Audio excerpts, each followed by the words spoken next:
ঈদের বাকি আর মাত্র একদিন। বাবার বাসা থেকে আসার পর ওই যে পুরো বাসাটাকে একবার পরিষ্কার করেছি, এরপর আর করা হয়নি। তাই ভাবলাম অনেক দিন যেহেতু হয়েছে বাসা পরিষ্কার করা হয়নি, তাছাড়া ঈদেও যেহেতু আমার বাসায় মেহমান আসবে, সেজন্য পুরো বাসাটাকে পরিষ্কার করে নিব। হ্যালো এভরিওয়ান, আসসালামু আলাইকুম। কেমন আছেন সবাই? আশা করি আপনারা সবাই অনেক বেশি ভালো আছেন। চলে আসলাম আবারও নতুন আরেকটি ব্লগ নিয়ে। ঘুম থেকে উঠেই চলে গেলাম রান্নাঘরে। থালাবাটি ধুয়ে পুরো রান্নাঘরটা পরিষ্কার করে নিব। ছোট সময় দেখতাম ঈদ আসলেই অর্থাৎ রোজা চলাকালীন সময় আমার মা পুরো বাসা পরিষ্কার করতেন। ঘরের বেডশিট থেকে শুরু করে পর্দা সব কাপড় চোপড় ধুতেন। ওয়াল সুইকেসের ভিতরের সব কাচের জিনিসপত্র ধুতেন। রং বেরঙের কত রকমের পিঠা বানাতেন, নকশি পিঠা, পাতা পিঠা, সেও। রোজা আসলে কেমন যেন একটা আনন্দ ফিল হতো, কত খুশি হতাম নতুন জামা জুতা পেয়ে। কাউকে দেখাতাম না ঈদের জামা পুরনো হয়ে যাবে বলে।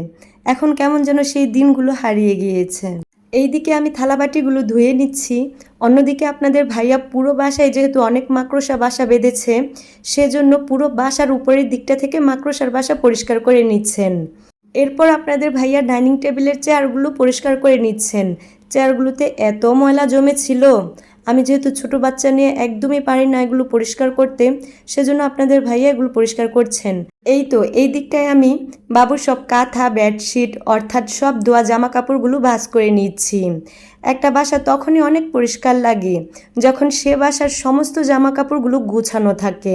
আলনায় জামা কাপড়গুলো যদি সুন্দরভাবে গুছিয়ে না রাখা হয়, তাহলে মনে হয় যে পুরো বাসাটা বস্তি হয়ে আছে। এই জামা কাপড়গুলো ভাঁজ করে নিচ্ছি, আর এদিকটা আপনাদের ভাইয়া ফ্রিজ পরিষ্কার করে নিচ্ছেন। অনেকদিন হয়েছে ফ্রিজটা পরিষ্কার করা হয়নি।